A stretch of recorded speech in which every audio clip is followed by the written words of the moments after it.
All right, we're into picks and bans. These are two teams that are really desperate and hungry for wins. In the bottom half of the table, Rise, Gangplank taken away, Kalista out, so Lucian, Corki, Poppy, you know, those power picks that we're seeing time and time again. Where do you think the priority lies? Well, it's funny because Rocket are pretty much the only team that people are banning Rise against still, and it's just because Betsy is having a decent time in the mid lane. We've had a few good games from him, but you look at this pick and ban phase and there are still a lot of high priority picks still available. It's gone loss after loss after loss, and they're at 3 and 6 now. It's not the same team that we looked at the end of week 1 and 2 and we're like, wow, okay, Elements are actually surprising us. Yeah, and for Elements, luckily now the split is reset. So they beat the teams below them, they lost the teams above them, and now Elements are playing a squad that is quite far away. Rocket struggled yesterday, they lost to Giants, and they've now locked in the Corki Brown combo. One thing Rocket will have is the ability to counterpick, obviously being on the red side. The key thing on this one is Ike is a player who is typically for Elements been playing control mages. He's played a lot of Victor, Morgana. He has had that game on Rise that he did okay on. But it means that Rocket won't really get that favorable a matchup unless they got something that's hidden up their sleeves. They may look to give Freddy the better matchup in the top lane. Now they can see the Poppy's being locked in. That kind of zones away the option that we've seen. In fact, looking at it, they could do the Quinn that Freddy's been playing. Oh, I hope not, because he doesn't really know how to split push on that champion. Right, but this is a matchup that is favorable for Freddy if he looks to go for it. Now, as you alluded to, his performance yesterday on the Quinn wasn't so great. So this is kind of one of those situations for Elements where they could be about to make a big mistake if they're banking on Freddy not being able to perform quite as well. Well, let's see what they decide to lock in. Freddy's got the options to counterpick. In the last few seconds, secure most likely this Kindred for Airwax. Rek'Sai's off the table, as is Nidalee. Elise is there, but Kindred has been played twice already and is somewhat of a comfort pick here for Airwax, and it will get locked in. The Lulu to follow. So Betsy's played that once. We've not seen it in Freddy's hands. I don't associate it with Freddy, but it could go either way. So much flex here, though. You've got the Corki could be mid, the Lulu could be mid, the Kindred could be AD carry, the Corki could be the AD carry. There is so much.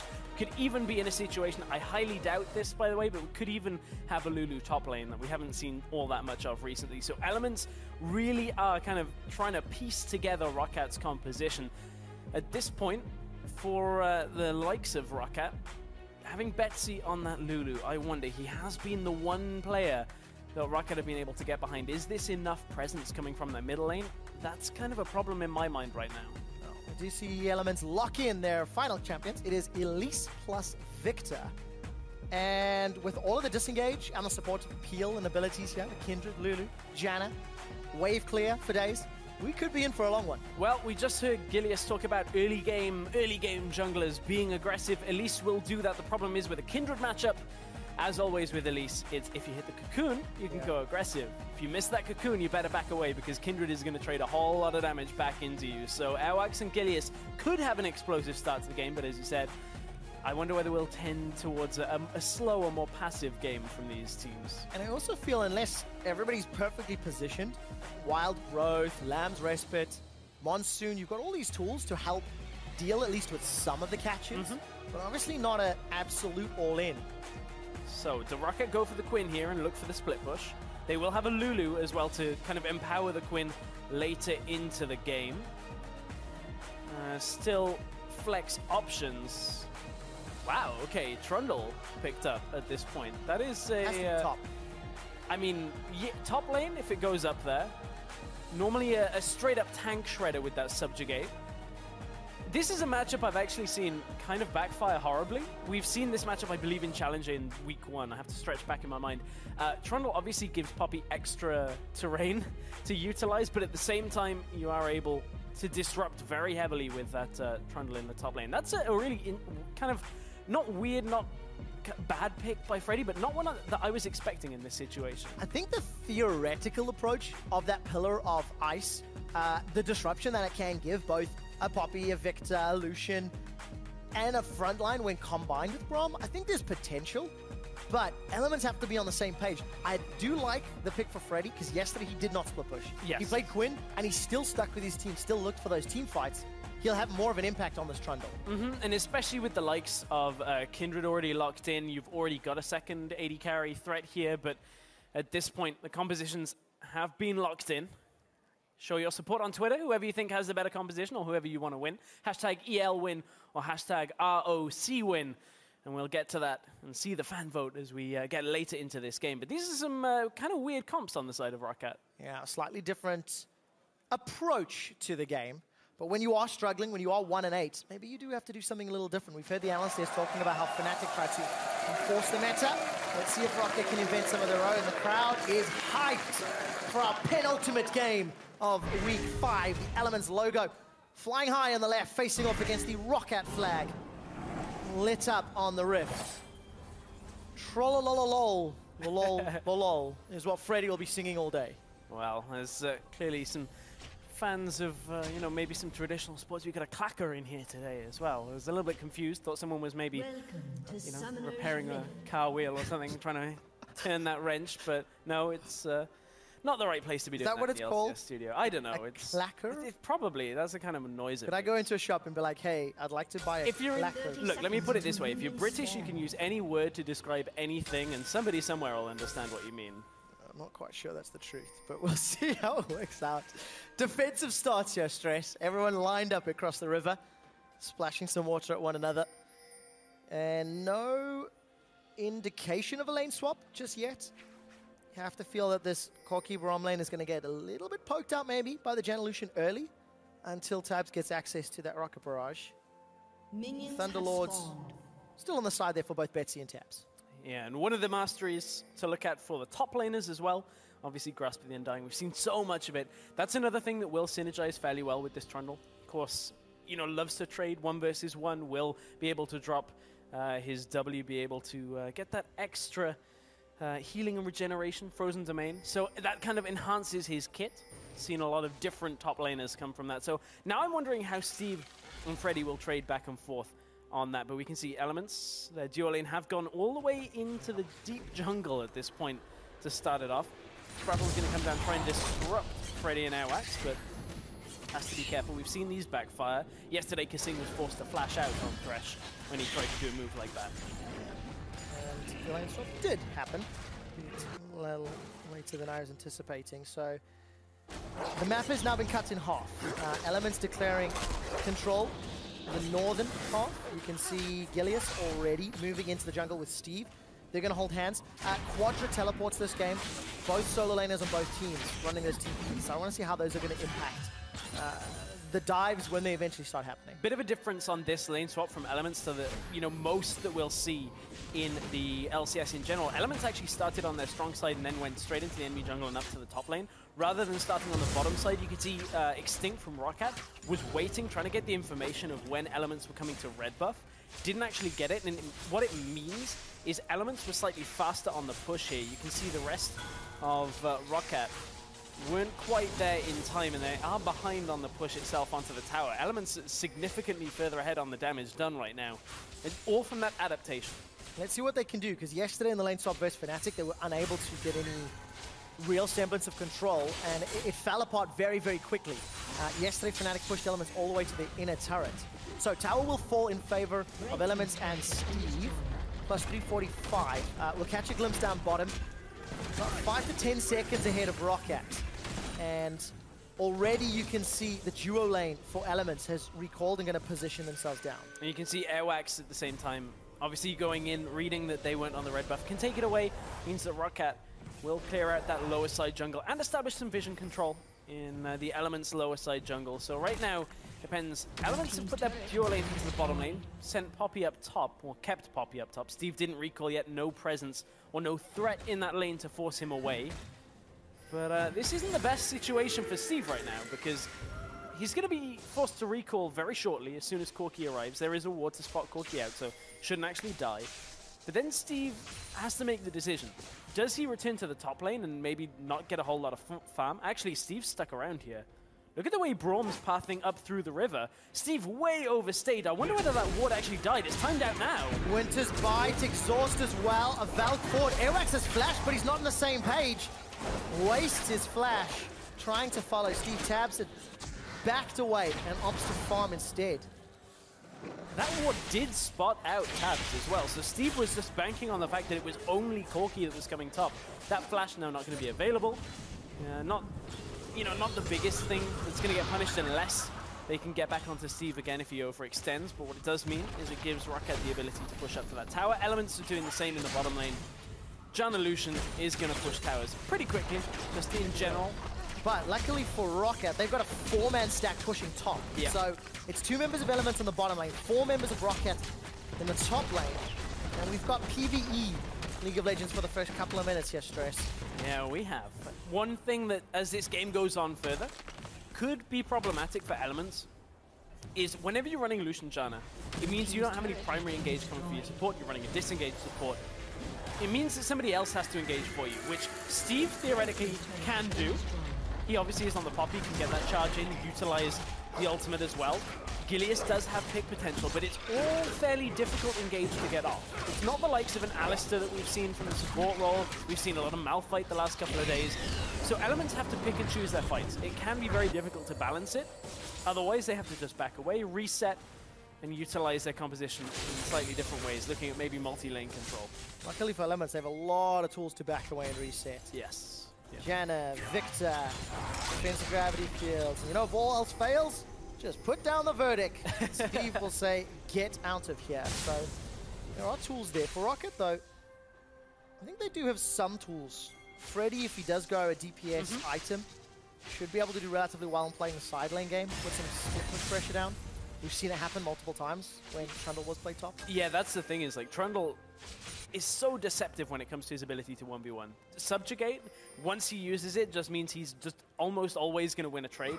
The Trundle Poppy matchup isn't one I've got a massive amount of experience in competitive seeing it, so I'm trying to like look at where the tipping point is in this matchup for Freddy, but it's kind of almost inevitable that he is going to be able to take on Steve later into this game. The problem for him right now is Steve is up on experience, Steve is up on farm. Right now the game is just going better for Steve, regardless of having his flash burned earlier. And it actually all stems back to those early decisions from Elements in the lane swap. They were just a couple steps ahead.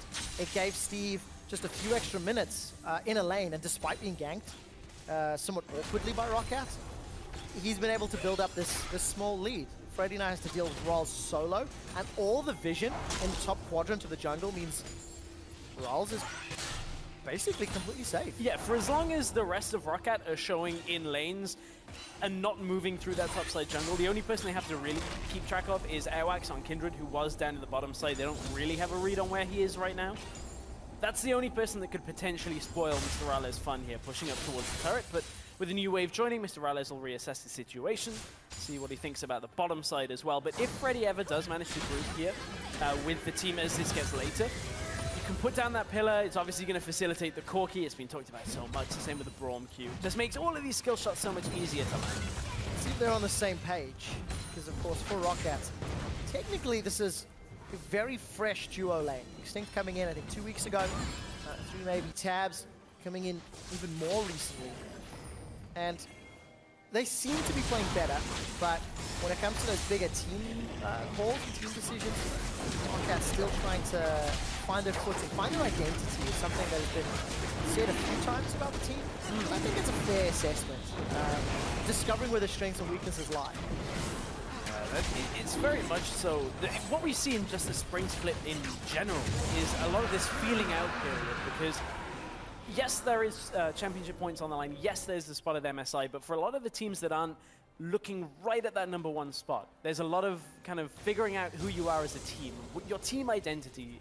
What exactly are you looking for out of the game, your strategy? And for Elements, when we took a look at the jungle gravity this week, for Elements seems to be just, let's get Ike ahead. He seems to be doing very well, and whether it's causation or correlation, you know, 3 minutes, and I believe it's just over 3 minutes on the jungle gravity for Ica being spent in that mid lane from Gilius, and that's pretty high. I believe it's the highest of all mid lane and jungle combos. So that seems to be the Elements identity for right now. I just wonder whether that's going to work for them, because they're only 1 win on the board. Yeah, unfortunately. We'll see how they bounce back.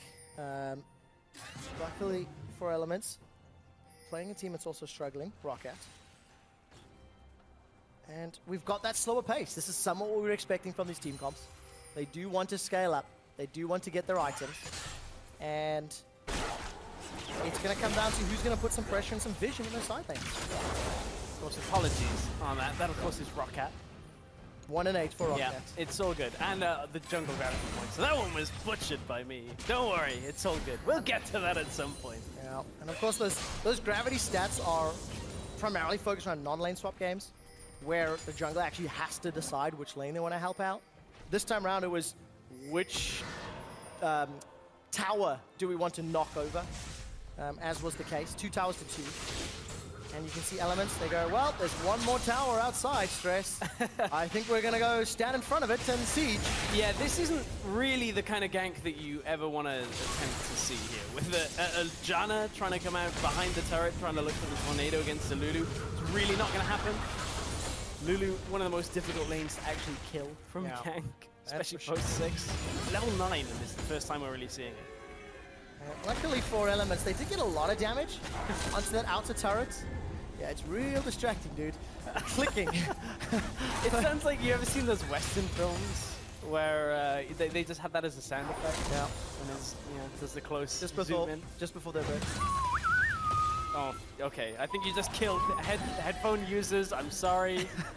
Trevor just killed your ears. I'm really sorry. I was waiting for the showdown. Steve and Freddy staring each other in the eyes. And then they walked away. And interestingly, Freddy, thanks to the lane swap, the freeze in that top lane, he's now the one that's actually got a 16-17 CS advantage. He is right now. And normally you get punished for freezing right now in the current meta game. Normally it results in getting cross-mapped fairly often. Neither team really feels confident enough to push forward, and that is going to become quite a big problem actually when you look at these kind of compositions. Is Elements are going to struggle to engage.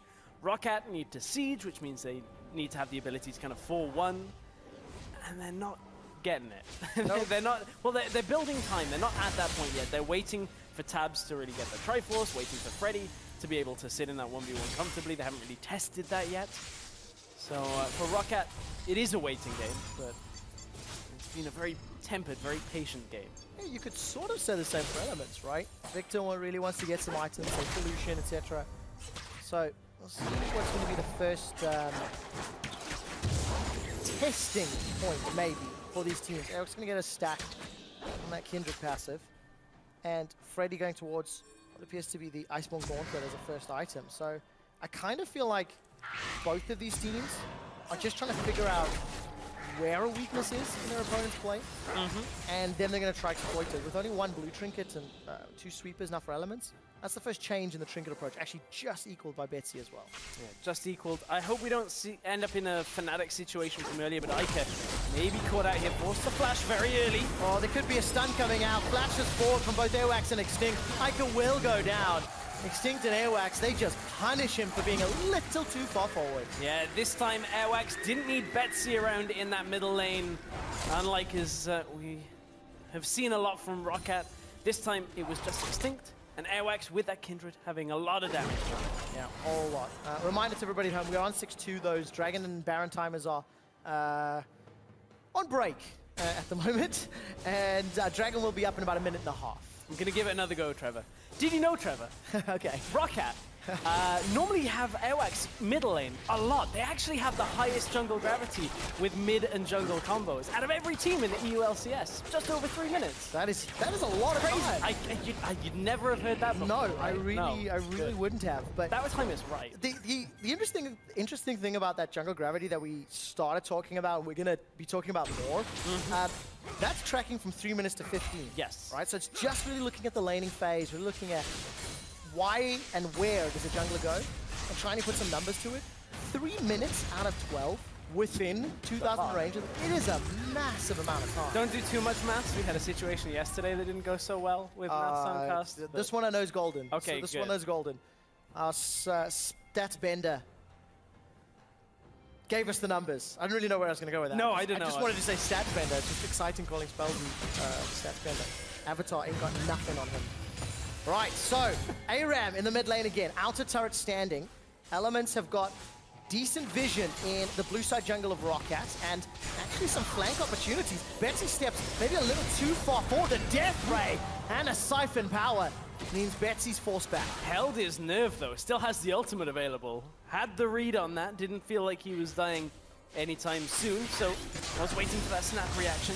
ROC do have themselves a lead though, mainly off that first blood plus a little bit of farming time, but Elements want to siege up mid. That has to be the tower. Extinct eats a cocoon. Unbreakable will comes up and the tower's being forced down. 30% of its hit points, the minion wave slowly being chipped away. Elements, they are making the aggressive move forward and they are very close to securing that tower. Dragon has just spawned though. They're close. They forced Betsy away, but it wasn't enough. Betsy didn't even look to teleport to another lane. He just is going to hold that, make sure he's got the global presence around Elements. While they've taken the Dragon, ROC don't really have too much on the map to do right now. It was shoved up far too far in the top side. Betsy was clearing out the bottom lane, and the rest of ROC just kind of reposition, purchase some new items, and back themselves away. Well, we have to actually look at these team comps and say, well, what does ROC want to do to win here? They kind of want Freddy to split push. They've got decent wave clear between Lulu and Corki. Their siege is okay.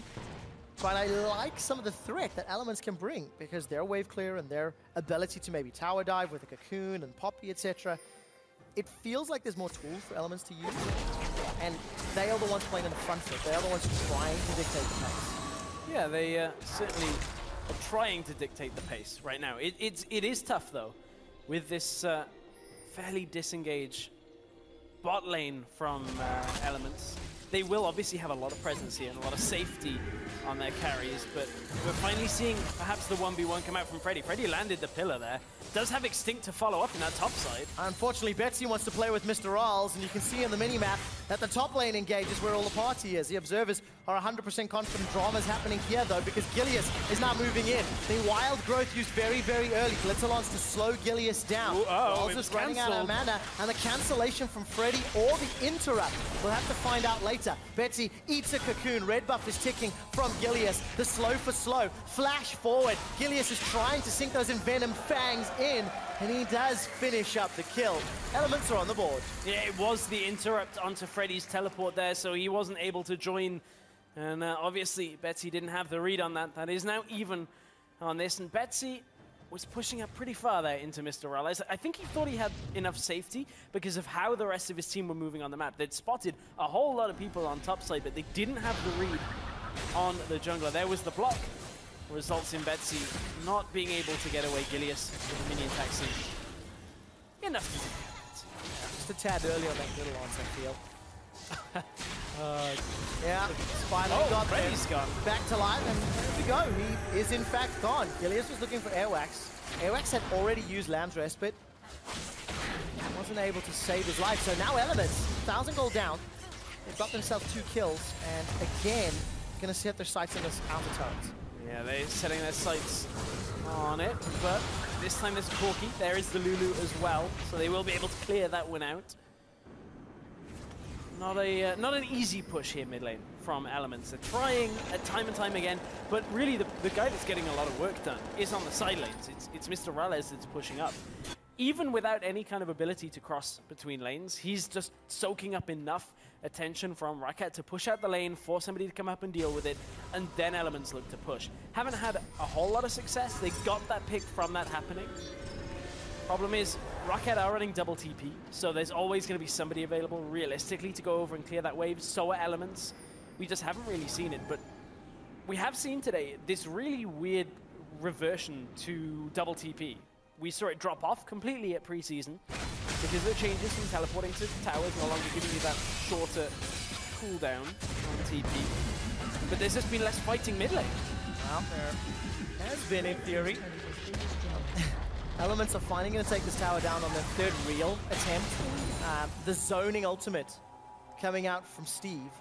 And of course, because he didn't fire the projectile, look how short that cooldown is. It'll be back up for a potential defense of this outer turret. Freddy also has no teleports available, so he cannot join in the fight if it were to break out. That zoning ultimate is one of the funniest things we see, because it just feels like there should be just a projectile to follow it. It's the same kind of thing with Like, I've been playing Jhin recently, and I just get the compulsion to finish his ultimate. Regardless of the lower cooldown you get for every shot you don't fire. It's the same with Poppy. I'm like, oh, come on, I used all this time spinning up my ult. Let me at least use it. And then you realize, actually, the cooldown's significant. Oh, yeah. They shouldn't do that. Well, there's a reason that those that can't do teach. Well, we're here. Steve is in trouble. He's going to get chunked out. Throws down that hammer thanks to the shorter cooldown. Pins Airwax against the wall. Might find himself one kill back. Airwax was unable to get the respite, and Steve survives. Steve survives off the shields. Manages to get Sprattle in just in time. And Airwax just went under the tower, couldn't stay alive. Was his ult not available at the beginning of that? I think he was just pinned and then got knocked back. Got it. Yeah, I think so. We'll catch a glimpse in a moment. Dragon will be respawning in a little less than a minute, Stress. So, Elements and ROC both at one apiece to position themselves. We can get a second look at this. Keep a look at the ult timer from Airwax. So it's coming up, but it's a while away. It's like a good 5 to 10 seconds away. So when aggressive, now it's up. Yeah. So a little bit of a mistime by Airwax results in giving another kill to Steve. And that'll make Freddy say, oh man, that makes my lane that little bit tougher for the next few minutes. But nevertheless, Freddy is up to 2 items now. Has the Sunfire Cape, has the Iceborne Gauntlet. So that's the I'm just going to burn you to death with ice build. That means you just walk next to somebody and burn them to death. It's kind of a frustrating thing to play against. Oh yes, especially with all of the other tools that Freddy can play with. The Pillar, the Chomp, stat stealing. It's the same for Steve as well. He's got the same build. Same build we always see on Poppy. So they're just going to stand next to each other, let their clothing do the majority of the work. Of course, both of them have a lot of empowered auto attacks in the mix here as well. Just under a minute until Dragon coming up. And in fact, it's up. Yep. So, yeah. I mean, information feed here. It's a little lacking, Stress. So we're relying on production to give us those Dragon. It's okay, man. I'm still reeling after the jungle grab. It's 10 minutes ago. You can move on. We do take stock of the situation, and it's even on gold. 500 separates. 2 kills more for Elements. However, Roccat are grouping up in this middle lane, and Ica, he's out for blood. Chaos Storm comes down. Will chunk Tabs out. A good teleport in from behind. Steve is going to pin Extinct against the wall. Glacial Fissure's already been used. A defensive flash, but the spooky ghost is going to find Extinct. The verdict is wound up, and it will fall short. Extinct survives another day. Whoever wields this hammer shall apparently get out of the team fight alive there. For the likes of Extinct. Airwax, what are you doing, my friend? You've denied the minion wave, maybe trying to alleviate the pressure on the inner turret, but now he's given up his flash and a kill to Ica. Eventually, there we go. Eventually a kill to Ica. Weird decision making, but it has allowed Rocket to defend middle and Freddy to push out bottom. And Freddy pushing out down in that bottom side is the key, really, for Roccat. They need somebody to be able to just push Steve back, push Ralaz back whenever he's trying these split push moves. And then it leaves Elements in a really awkward situation where they're relying on a binding, a cocoon from Gilius. If Steve isn't there to engage fights, Elements can't really fight. Such a tough, tricky spot to be in. And that duel's going to take a while, because unless Freddy chooses to use his ultimate, they're going nowhere. Yeah. Gaining all the power that they need to theoretically start sieging, because Rocket actually have not done a siege. We'll expand on that in a second. Airwax is going to use the Dance of Arrows away. No respite available, and 1 and 3 shaking his head on the player cam. Airwax is having a rough game here. Like, he keeps either getting caught out or not having his ultimate available when they're trying to make plays. And that's one of the real kind of weaknesses of a Kindred, is if you catch her without her ultimate up, she's very squishy. They die very, very quickly. Yeah, that's definitely the case. And of course, this game was a lane swap. Yeah. Traditionally, Airwax has camped for Betsy to get him ahead of his lane opponent. And because there was no ability to do that for Airwax, Betsy's fallen behind. He's down in CS. He's 0-1-0. He's playing a supportive champion, so yes, maybe that's also something you have to factor in. But for a guy that's had statistics that are very impressive, all split long in the early game, it is a difference. This matchup. How are they not tired? I have no idea. A lot of energy love in it the crowd. I love it that the observers are full-on trolling. You guys have to come to the show. It's such a good vibe.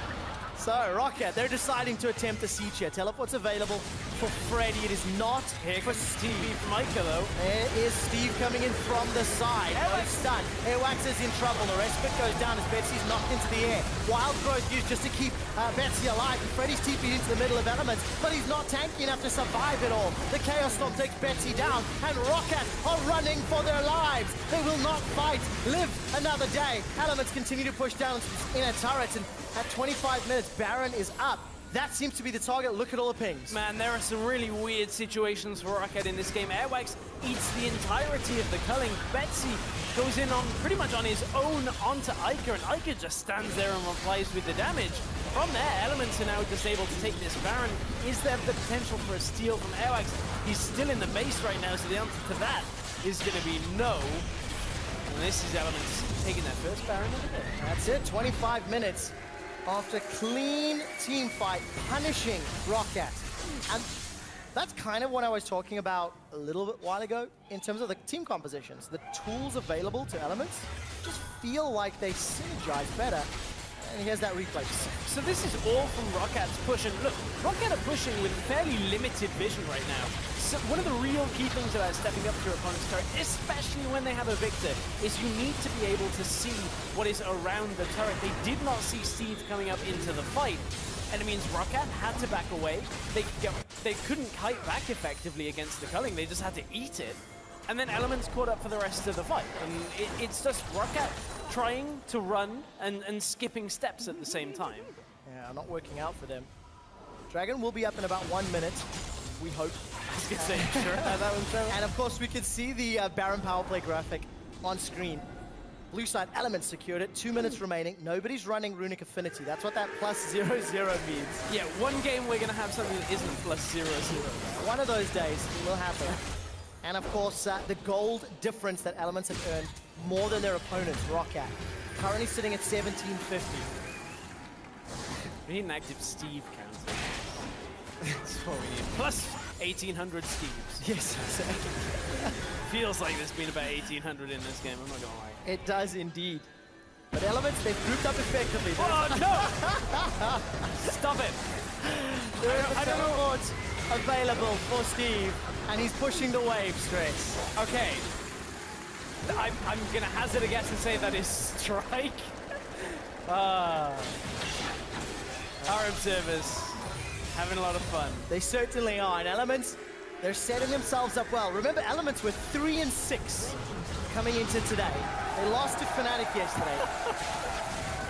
And they're looking to pick up another win here against Rockats. They have all the tools to make it happen.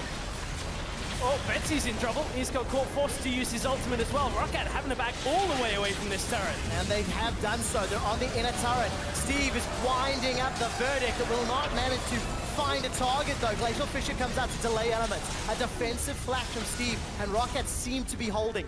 Elements have used a lot of tools to try and break into the base, but it hasn't worked on this attempt. Hasn't worked this attempt, but they're going to go for attempt number 2. They have just used the Janna ultimate to heal up as well, so they are looking for siege number 2. 4,000 positive is the Baron power play that's active. And there's not a lot of ultimates left. Freddy was caught. Airwax continues to play defensively. Respite and Flash are available. He's going to need to use it shortly. Airwax goes forward, puts down Lamb's Respite, is stunned against the wall. Flashes only to die. Where did you think you were going to go? Rocket now running backwards as Elements are going to take the first inhibitor of the game just as Baron pays off. 5k the power play and an inhibitor. This has been a really rough game for Rocket. From the early lane swap, there's just Elements were ahead of the playoff, a bit of an unorthodox setup from the jungle and top lane. Elements have been in full control for the entire game since. Rocket have never really been able to get the ball rolling. Freddy hasn't ever been able to really split push against Steve, and when he has, there's always been somebody else around. So Elements have just been able to play out this game better than Rocket have, but both of them have been fairly stalled out. You step back from the game. Oh dear.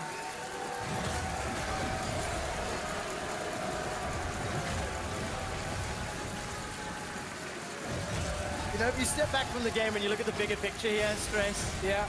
Elements have beaten Splice, have beaten Giants, have beaten Rocket. They're on the verge of going 2-0 against Rocket. They are the perfect number 7 team because they've clearly shown they're stronger than the weakest squads below them, and they're struggling against some of the teams above them.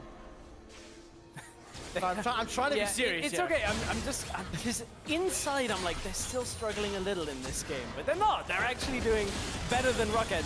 What you're saying is true here. Is they are able to just move around the map faster than Rocket. This time, maybe they can get the engage. Again, Airwax is chunked out. He really is. He needs to use that Lamb's Respite if he wants to try and save the world from devastation. I don't think it's going to work. Ica, the Monsoon will not be able to heal him back up. Now Extinct and Freddy, they feel they might find an opportunity. Wild Growth was used on Tabs and Rocket. They defend the inner turret. They defend it because seemingly the Steve signal wasn't in the sky. No teleport came out. There we go. He's busy all the way up in the top lane trying to push a tower, but what was the cost on the bottom side? Looks like there's another little skirmish going on down. Freddy's trying to hold 3 people. Mr. Riles takes a couple of tower shots. Freddy's able to thwart the pressure. Around 1 minute and 40 until the next Baron is up. And Elements are continuing to put pressure on multiple lanes. Rocket, they hold for now, but it was cutting it very, very close. Yeah, cutting it really close. Airwax holding off this mid lane as well. So Rocket, they, I believe, are going to be, well, they don't have that much gold on them. I was thinking maybe they have a lot of gold extra, but of course they refilled after the Baron. So for Elements, they kind of just resetting, looking for that next Baron of the game, setting up the vision control, going to try and get it, but they're competing with 4 blue trinkets, which means the Baron bait ain't going to happen. Very, very difficult. And it's actually interesting if you think that we're 31 minutes into the game. That's not actually incredibly late. But we've had large periods of low activity. And the previous Baron is what really opened the game up for Elements. About 50 seconds before it spawns, hence the reason both Elements and Rocket are grouping up around the objective. I'm looking at pink wards, 1, 2. I count 3 in Elements' back pockets. Rocket currently got 2, and those trinkets will become available shortly. So Vision and Baron dance. No, that's Freddy. That's Freddy. It's not Steve. Well, that's Airwax finding Ica. And a jump backwards. Extinct Unbreakable will keep him alive for a few more seconds. Airwax completely says, your problem, bro. Does not use Lamb's Respite. Continues to run away. Gonna put it down, I believe, shortly. Steve jumps forward onto Airwax. Has used the Keeper's Verdict to knock away Tabs. 3 members of Rocket are running. And a long-range dash. Steve jumps onto the back line. Tabs was killed over by Ica in the mid. And Freddy's running for his life. The last remaining member of Rocket. He cannot protect the world from devastation. He's knocked away, and Elements are going to close out this game. Pushing down Steve with a gigantic smile on his face. Elements win a convincing team fight, and in 33 minutes, take down Rocket.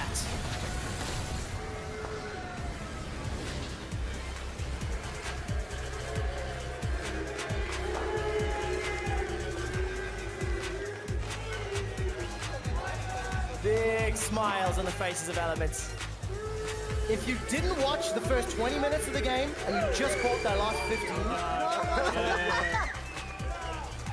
15, very impressive performance. However, it took a long time to find that opportunity. Yeah, it was a game of 2 sections, really. You had the beginning of the lane swap, which Elements beat Rocket to the punch, then a whole lot of nothing for a while. Yeah. A whole lot of just moving around, trying to find an opening in that middle lane. Couldn't quite get it. They finally crack open the middle lane, finally force Betsy back. And they were able to break through, but it wasn't the cleanest of games. It wasn't, and you have to go back to talk about picks and bans. Lulu for Betsy, a guy that you put him on a champion that he has to then enable everybody else, yeah. But everybody else in the team are the guys that are struggling. Whereas Betsy's been the shining light, so putting him on a supportive thing, you're already weakening your primary carry. Then the Trundle, what was the goal? What were they hoping to achieve? Because they never really showed what he was meant to do in that composition. Yeah, very odd picks and bans out of Rocket, and then they just were behind on the lane swap the entire time. It just seemed like they accepted that they were behind on the lane swap and were like, well, we'll just make it up